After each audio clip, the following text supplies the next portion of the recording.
Right here got Chris and Stacy with me. Hey y'all. Hello. What we talking about, Stacy? I was talking about the debate that people are having of if a chicken is clean or unclean. Yeah, we did a video yesterday talking about the covenant, and we mentioned dietary laws in there. And I think I remember one of the comments where the person was asking about chickens or turkeys or something like that. Mm-hmm. So what are you saying? Well, come on, Finn. You were saying a lot more today. My question is a chicken clean or is it unclean? You know, one of the things that we mentioned, I don't know if it made it into the video, is that a lot of these animals that we're seeing that's unclean are like janitors of the earth. And we know that a chicken will eat anything. I've said that they're like domestic buzzards or something like that. Okay, so we take that into account, but also we have to take into account that quails are, just say they're like small miniature chickens. So is the father would the father have his people eating unclean animals? So I'm just wondering what is your say so, or what is scriptures say so about chickens or birds? Well, when it comes to the unclean animals, you read about those in Leviticus, and you find that there's actually 4 different groups of animals that are listed or species. There's mammals like cows and sheep. There's fish. There's birds, and there's bugs. What you notice in there is how he names and describes them. For instance, when he's talking about cattle, he describes the animal. Mm-hmm. He says they have cloven footed, chewed cud, mm-hmm. and that's all you get, right? And so when it comes to a mammal, what you're looking at to see if this is a clean animal or not is those 2 characteristics. If they fit those 2 characteristics, it don't matter if you're on an alien planet. If they chew the cud and they have cloven foot, you can eat them. Right. So then, but that's the mammals. Now the next thing it starts to talk about is the fish, mm-hmm. and it does similar things. It says that it has to have fins and scales. Mm-hmm. Simple as that. I don't care what ocean you put me in, what fish you bring up out of the water. I don't care what it looked like. It can have 3 heads, but if it has fins and scales, it is a clean animal. Okay. So you have to understand that these scales are what's protecting these animals from parasites. And if the animal like a tuna doesn't have the scales in it, the parasite can get in and you will eat the parasite when you eat the tuna. Yes. So there's reasons behind all of this. But my point here is that he describes the animal. He mm-hmm. describes the mammal and he describes the fish. And that's all you get. Mm-hmm. Right? But then you start getting down into birds. All right, go past here. When you get down to the fowls, down in about verse 13, he doesn't describe them. There's no description of them. Mm-hmm. He doesn't tell you how many toes they got or what their feet look like. He don't tell you if they have feathers or no feathers. He don't tell you if they have a beak or no beak. He don't tell you what they eat and what they don't eat. There's no description of the animal. He names them. Right. So he names these animals. He says, matter of fact, read verse 13. Okay, this is verse 13, Leviticus 11 and 13, and it reads, "And these are they which you shall have in abomination among the fowls. They shall not be eaten. They are an abomination. The eagle, and the ossifrage, and the osprey." So those are specific animals. He don't say what they eat. He didn't name a cow earlier.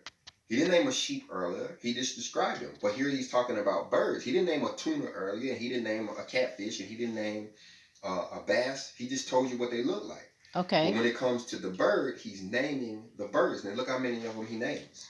Okay, let me go to verse 17, 14 and 15. It says, "And the vulture and the kite after his kind, every raven after his kind, and the owl and the nighthawk and the cuckoo and the hawk after his kind, and the owl and the cormorant and the great owl, and the swan and the pelican, and and the gier eagle, and the stork, the heron after her kind, and the lapwing, and the bat.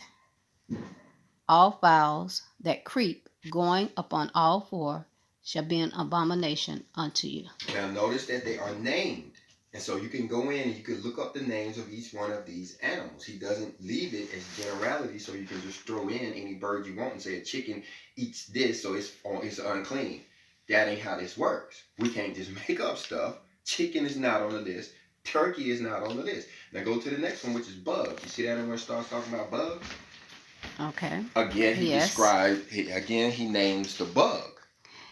Yet these may you eat of every flying creeping thing that goeth upon all four, which have legs above their feet, to leap withal upon the earth. So he's giving you a description of the bug, but then he goes on to name some of them. Even these of them you may eat, the locust after his kind, and the bald locust after his kind, and the beetle after his kind, and the grasshopper after his kind. So he's naming them. He gave you, so with the mammal, it's just a description. With the fish, it's just a description. With the bird, he names the bird, and with the bugs, he gives you both a description and examples, right? Because you're like, what kind of bug is he talking about? But then you start looking at this grasshopper and this beetle, and you're like, oh, okay, now I see what he means about these legs and this, that, or the other. But then you can then apply this to other bugs that you haven't never seen before. You can just look for that description. I think the problem that people are having is those three words, after his kind. What does that mean? That's what that's what just people. That their species is a little bit big, so you can't say, oh, we only doing kites, but yet this animal isn't called a kite, but it's in the family of kites. Mm-hmm. And so you say after its kind to include the whole family. Right. Like you would say a deer. You don't want to say, you say deer after its kind, but you don't want to say elk and moose and go through all of this because they're all the same thing. Right. Mm-hmm. You know, especially when you pull the skin off of them. But the thing about it, so what we're doing is we're forcing the chicken into these other groups. We're saying, okay, because the chicken will eat this and because the chicken will eat that, he's a scavenger or he's a bug or he's a buzzard. He must be no, that ain't the way it works. Right. You can't call a chicken a bird of prey just because it'll eat a baby bird if it finds one on the ground. Yeah, right. I've seen a deer eat a bird before.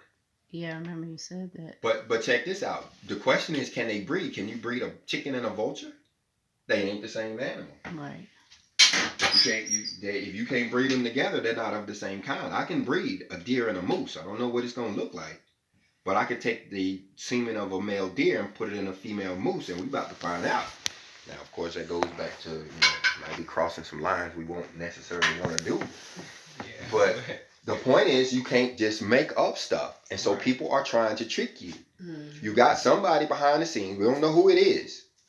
There's always some dude behind the scenes that's spitting this kind of stuff. The rest of us just grab it and start repeating it. Oh, I heard somebody say a chicken is an unclean animal. Well, you need to be talking to Moses.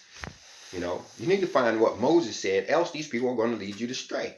Mm-hmm. And we're in this time where the father's people are rising up, and I'm sorry to say the father's people like chicken and they like turkey. Mm-hmm. So now that's a good way of attacking them and saying you are unclean because you eat chicken. You know right. what? And we've raised quail before, and like I said, they're just miniature chickens, and it would be, why would the father want to trick us into, what I'm saying? Sacrificing an unclean animal. That's what they're doing to you. They trying to trick you, and so you can't listen to anybody. Anybody who says this, shut them down. Shut them down. You know what I mean? Shut them down, because you know what I'm saying. It's ignorance, and then there's deception. This is deception.